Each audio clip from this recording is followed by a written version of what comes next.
Halo sobat investor, balik lagi dengan Stock Horseman. Kali ini kita akan bahas dari saham PT Astra International atau perusahaan konglomerasi Astra dengan kode saham ASI yang 1 minggu terakhir ini mulai bergerak naik.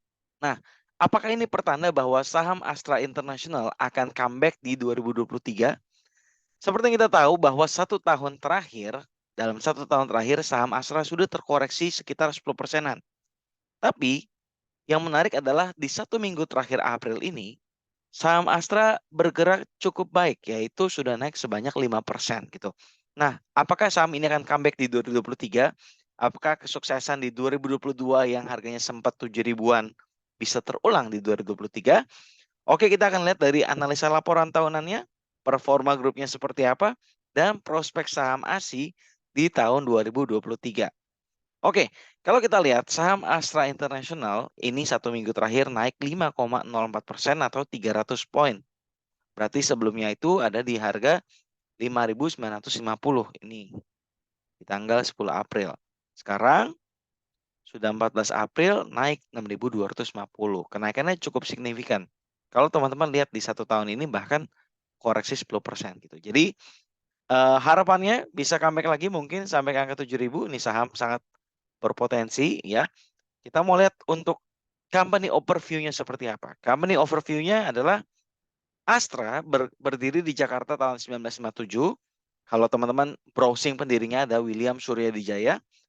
Jadi sebagai sebuah perusahaan perdagangan umum dengan nama Astra International, Grup Astra merupakan salah satu perusahaan terbesar di Indonesia yang tercatat di Bursa Efek. Sudah lama, sejak 1990. Jadi mereka punya banyak sekali anak perusahaan, 270. Nanti kita akan lihat anak perusahaannya apa aja yang bagian-bagian besarnya. Ada capital venture, ada ventura bersama, joint venture juga ada perusahaan asosiasi yang didukung oleh 200.000 karyawan. Wah, banyak banget nih perusahaan Astra. Dan Astra mungkin merupakan salah satu perusahaan tempat belajar terbaik dan perusahaan yang merupakan salah satu perusahaan favorit dari teman-teman fresh graduate untuk mencari pekerjaan. Nah, grup ini juga memiliki 7 segmen bisnis inti. Dari otomotif, ada Toyota Astra Motor gitu ya. Terus ada AHM dan lain-lainnya. Ada jasa keuangan juga. Ada alat berat pertambangan, construction and energy, agribisnis, infrastruktur dan logistik, teknologi informasi dan sampai properti. Kalau teman-teman tahu ada Astraland, yang mungkin teman-teman ke Jakarta Garden City, itu biasa ada promo Astraland gitu ya. Nah, bisnisnya beragam, produk dan layanan grup telah menyentuh keseharian kehidupan masyarakat. Ya, kita keluar dari komplek aja dan ngeliat produknya Astra atau Toyota ya.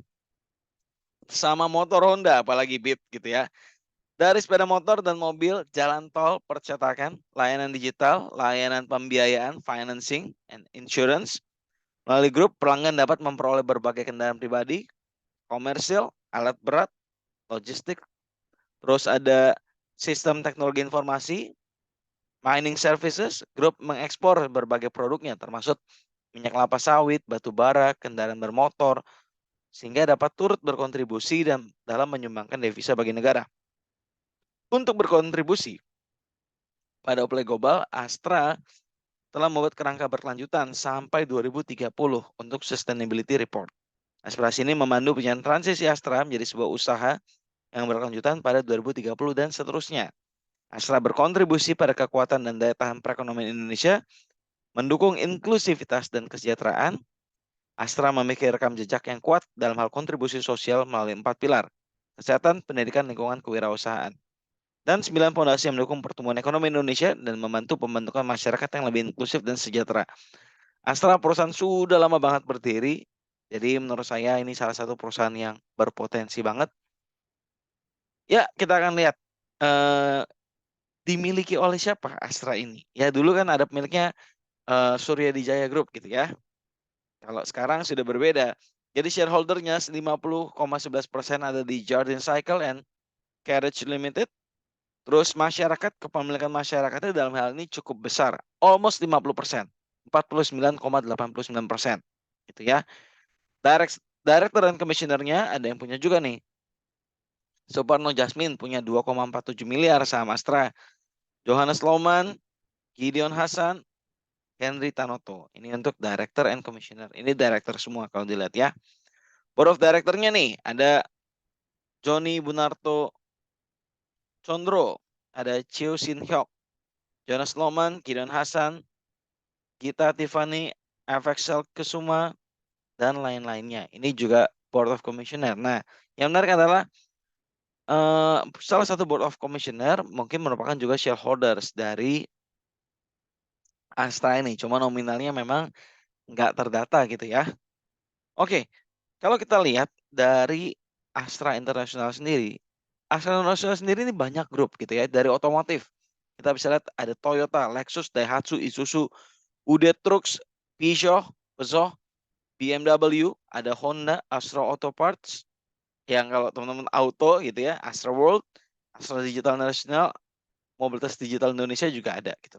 Nah, sedangkan jasa keuangan dia punya Astra Daya Finance, Toyota Astra Financial Services, FIF, Surya Arta Nusantara, Komatsu, ini untuk alat-alat berat juga ada. Asuransi Astra Buana, Asuransi Jiwa Astra, Astra Wilab Digital, Astra Digital Arta, dan Bank Jasa Jakarta yang diakuisisi. Jadi Bank Jasa di Jakarta diakuisisi oleh Astra.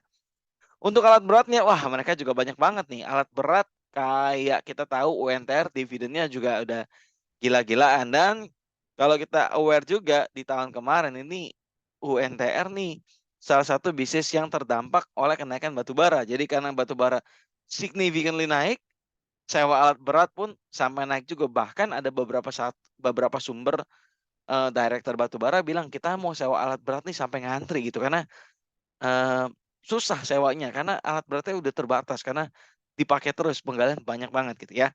Nah, ada Traktor Nusantara, Pama Persada, Kalimantan Prima Persada, Tuah, ada pertambangan ada di PT Tuah Turangga, kemudian pertambangan emas mereka juga punya di Agincourt Resources, Construction punya Asket Indonesia, PT Unitra Persada, dan Energi Prima Nusantara. Ini baru grup dari otomotif, jasa keuangan, dan konstruksi atau alat berat. Nah, kita mau lihat dari bisnis lainnya seperti agribisnis. Mereka punya AALI, Astra Gold Lestari, Tanjung Sarana, Kreasi Jaya, Astra KLK PT Ltd gitu ya. Jadi luas banget. Teknologi informasi punya Astragrafia Experience Indonesia.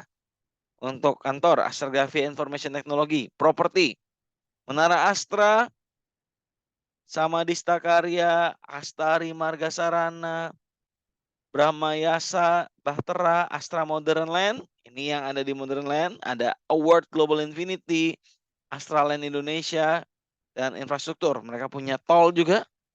Astra Tol, Nusa Persada, Serasi Autoraya, Solusi Mobilitas Bangsa, Marga Mandala, Marga Trans, Marga Harija, Marga Lingkar, Transmega, Transmarga, Lintas Marga, Jasa Marga, dan lain-lainnya. Ini grup dari Astra yang tercantum yang kontribusinya cukup baik. Sisanya banyak banget. Ada 270 perusahaan lebih di grupnya Astra. Nah, kalau kita lihat kontribusi pendapatan di tahun 2022 didapat dari mana? Ternyata paling besar bukan dari otomotif. Kita kan taunya Astra apa sih? Toyota, Honda gitu ya. Ternyata otomotif ini kontribusinya tidak sebesar dari alat berat, heavy equipment atau pertambangan, konstruksi, dan energi. Ya iya, tahun kemarin booming banget. Ini juga ada efek dari perang Rusia dan Ukraina gitu ya.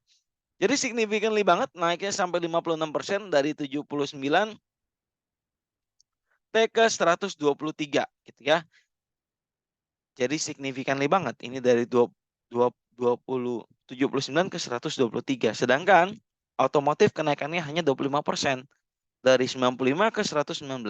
Penurunannya ada pada sisi agribisnis. Ya kalau kita tahu lah sawit harganya masih koreksi, masih belum bagus gitu ya. Sama informasi dan teknologi ini terimpact banget ya. Impactnya global lah. Kalau kita lihat perusahaan teknologi banyak banget yang mengalami koreksi, banyak yang layoff.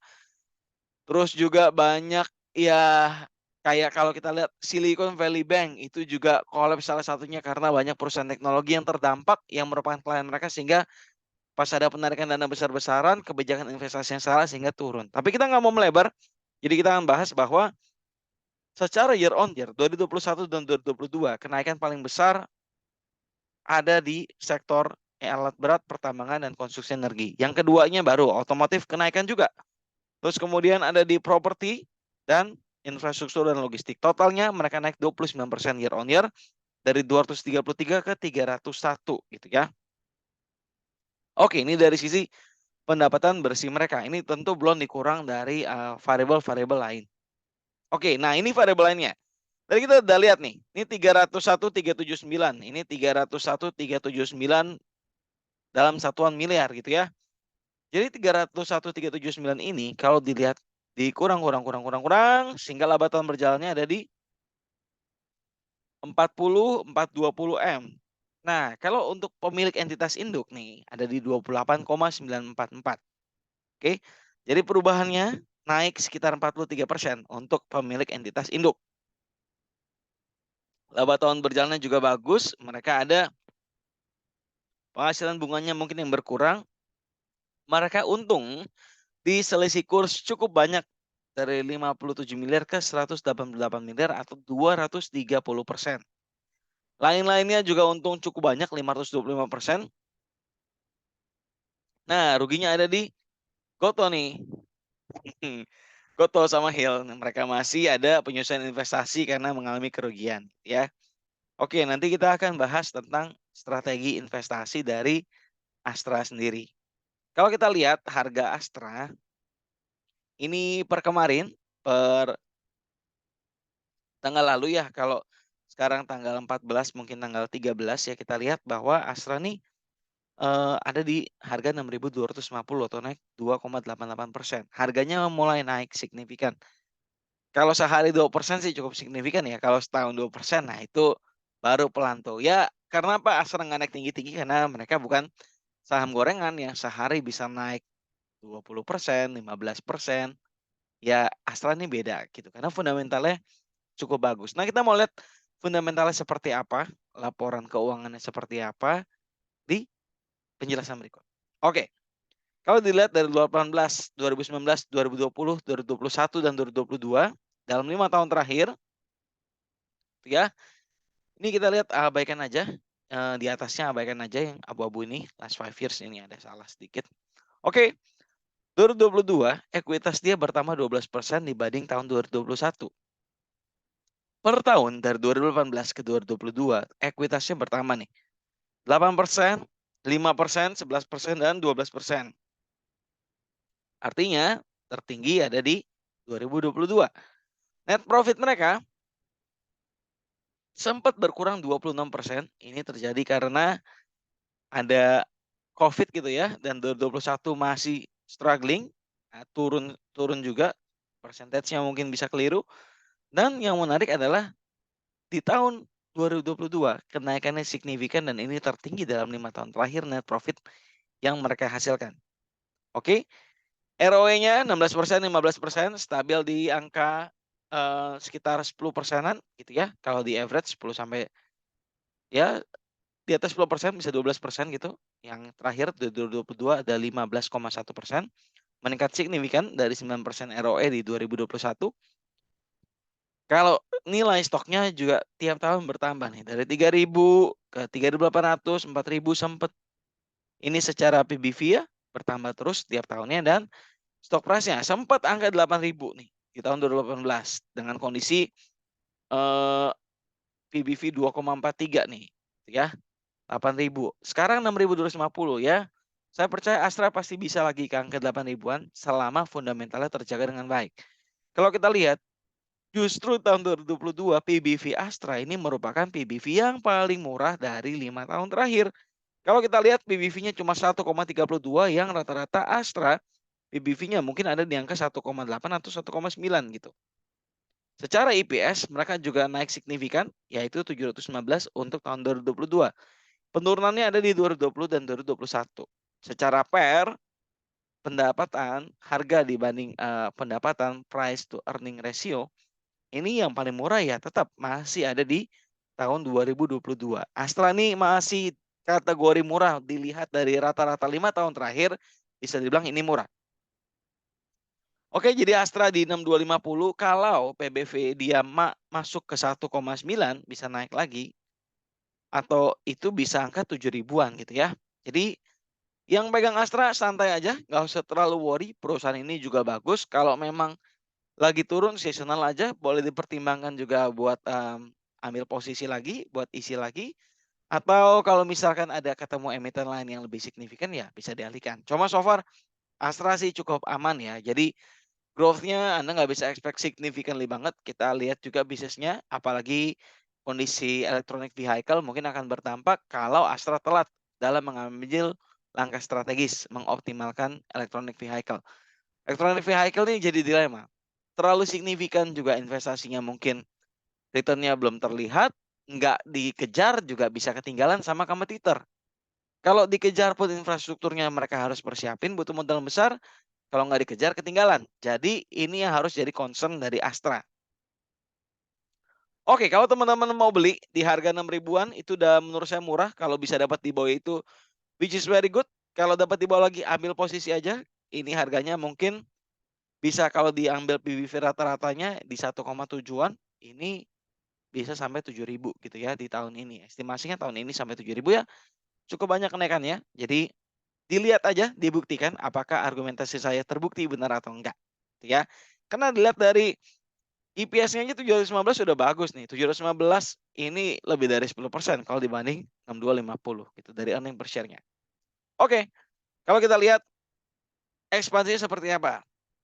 Jadi ekspansi ini saya mau ceritakan ada berita kurang baiknya, ada berita baiknya. Investasi, ekspansi, dan divestasi. Jadi Astra membeli Medica Hermina Tbk, kode sahamnya HIL gitu ya.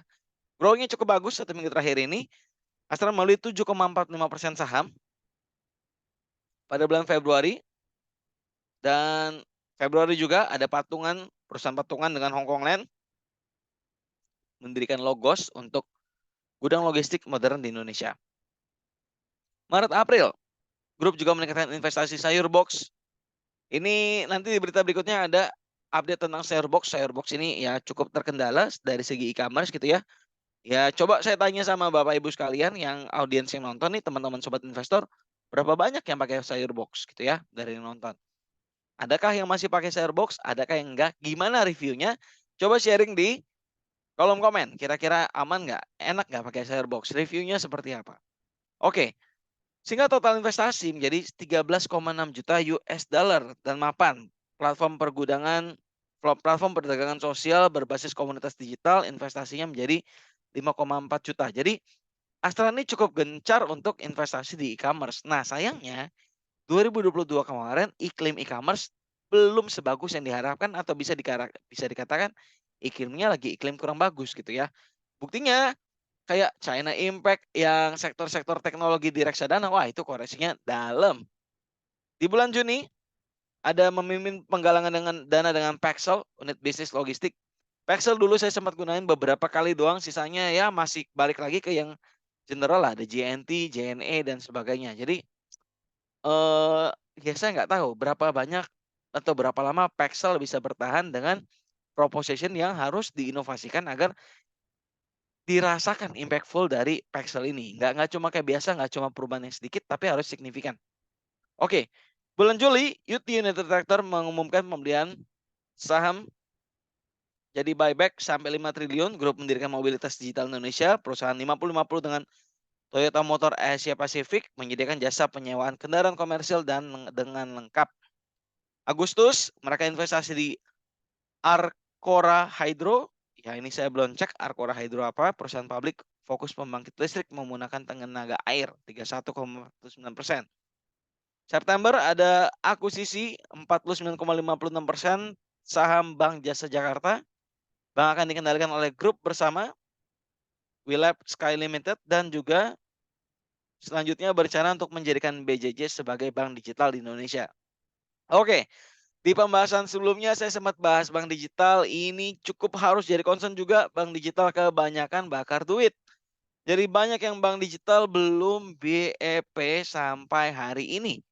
Jadi buat teman-teman yang berharap banget pegang BBYB, terus BBHI, terus Bank Aladin, ya coba dilihat deh ada emiten lain yang lebih bagus. Sayang, sebenarnya ini bukan ajakan investasi. Cuma kalau saya edukasikan, teman-teman lihat di perbandingan dari Boponya, Terus dari juga, eee, loan to deposit rasionya, di situ kelihatan banknya sehat atau enggak. Net income-nya juga kelihatan gitu ya. Oke, lanjut di Astra. November, grup Astra melalui Astra Land akuisisi lahan 41 hektare di Tangerang, sebelah barat Jabodetabek yang akan dikembangkan menjadi rumah tapak dengan dan produk properti komersial. Desember, grup UT menandatangani perjanjian jual beli saham bersyarat CSPA untuk akuisisi saham PT Stargate Pacific Resource, perusahaan nikel. Nah, ini udah mulai nih tanda-tanda masuk ke industri EV nih. PT Stargate Mineral Asia, sebuah perusahaan smelter nikel dengan nilai 4,3 T. Transaksi ini bergantung pada pemenuhan beberapa persyaratan. Jadi ini investasi, ekspansi, dan divestasi Astra selama 2022 per bulannya, dari Januari sampai bulan Desember. Berita di internet. Nah ini nih, kadang-kadang terlalu sering caplok-caplok e-commerce. Ini e-commerce biasa masih jual visi, masih jual mimpi mereka. Ini bagus, cuma Indonesia nih iklimnya di 2022 lagi kurang bagus. 2023 ya kita masih lihat lah e-commerce yang bakar-bakar duit mulai kena impact nih. Modal dari investornya nih mulai berasa, mulai seret-seret nih. Ini nggak bisa gini terus. Produsen atau bukan produsen ya, startup harus berupaya untuk dapat kepercayaan investor untuk mulai make profit. Nggak bisa bakar uang terus. Ini ada beritanya, Sayur Box tutup gudang di Karawaci dan Cibubur. Baru bulan Februari kemarin. Ini alasan Sayur Box tutup 2 gudangnya. Terus juga sempat lakukan PHK pada akhir 2022. Ini kan berdampak sekali. Astra Indonesia mencatatkan rugi investasi di Goto. Nih temannya Telkom nih, sama-sama rugi di Goto. Di Hill juga masih. Ini ada potensi tekornya. Jadi ini masing-masing baru nih. Dari Februari sampai Maret 2023 beritanya masih baru banget gitu ya. Jadi di 2023 kemungkinan Firebox dan Goto nih belum bisa memberikan return yang optimal. Apakah fair untuk menghakimi Firebox dan Goto di 2, 3, 4 bulan pertama ya? Kalau dilihat dari performanya, ya sepertinya cukup masuk akal ulasan yang diberikan oleh rekan-rekan dari Tempo Bisnis sama Emiten News. Tapi ada bagusnya juga. Startup Astra suntik startup arisan milik Gojek, yaitu startupnya Mapan. Ini kayak payment gateway gitu ya. Kalau nggak salah, akses layanan keuangan untuk komunitas masyarakat menengah ke bawah. Startup arisan digital raup 228 M gitu ya. Paxel, layak pendanaan seri C 345 miliar dari Astra. Investasi Astra di Paxel ratusan miliar. Apa misinya? Nah, ini juga Mapan dan Paxel kita akan lihat nih. Apakah bisa mendatangkan profit untuk Astra? Apakah bisnisnya bisa survive? Atau ya sama, mungkin bisa kayak Goto yang mengalami kerugian dan Firebox gitu. Nah, kita mau lihat. Tapi ada berita baiknya, jangan khawatir. Kalau ini ada berita yang kurang menyenangkan, ada berita baiknya yaitu dividen. Jadi bulan April, Mei, Juni adalah bulan-bulan yang emiten suka bagi dividen. Kalau Astra bagi dividen itu sebesar 25 triliun. Jadi RUPS 19 April, investor menunggu kepastian dividennya. Justru di 19 April ini, di Menara Astra, manajemen mengusulkan total dividen sebesar 640 per saham. Ini yang diusulkan. Jadi kalau teman-teman dapat harga di 6.250 ini 10% lebih. Jadi dividen yieldnya 10% lebih. Ya cukup bagus. Lebih tinggi dari deposito. Kalau teman-teman beli mungkin nanti ternyata ketok palu 640 per saham, ya selamat. Dalam beberapa bulan ya dapat tuh 640 gitu ya. Tapi perlu dilihat juga jangan sampai kena dividen trap. Nah ini artinya total dividen yang diberikan 25 triliun menghitung 40,48 miliar saham ASI gitu ya. Oke. Sobat investor, jadi itu. Jadi kita tunggu aja kalau sobat investor mau beli, ya ini masih bisa ada kemungkinan growth dilihat dari fundamental juga bagus. 2023 juga iklimnya cukup bagus, tapi kita harus lihat nih kontribusi energi dan pertambangan masih sekuat tahun sebelumnya apa ada koreksi. Dan pertumbuhan di sektor otomotifnya seperti apa kita juga harus lihat. Selain itu teman-teman juga harus ingat bahwa Astra Indonesia harus lebih aware lagi tentang investasi di startup. Dilihat-lihat dulu jangan sampai salah strategi. Dan untuk investor Kita sedang menanti-nantikan kabar baik. Dividennya berapa sih yang akan dibagikan oleh Astra ini yang akan dilakukan di 19 April tersebut untuk RUPS-nya. Oke sobat investor, semoga bisa bermanfaat. Semoga investasinya di setiap saham yang teman-teman sobat investor lakukan bisa mendapatkan pelajaran dan bisa menjadi kita lebih wise lagi dan sehingga kita bisa lebih aware lagi tentang saham-saham mana yang bagus sehingga investasi kita berbuah lebih banyak lagi. Sampai jumpa di emiten selanjutnya. Jangan lupa kalau ada yang menarik boleh tulis di kolom komen. Sampai ketemu di emiten selanjutnya. Bye bye.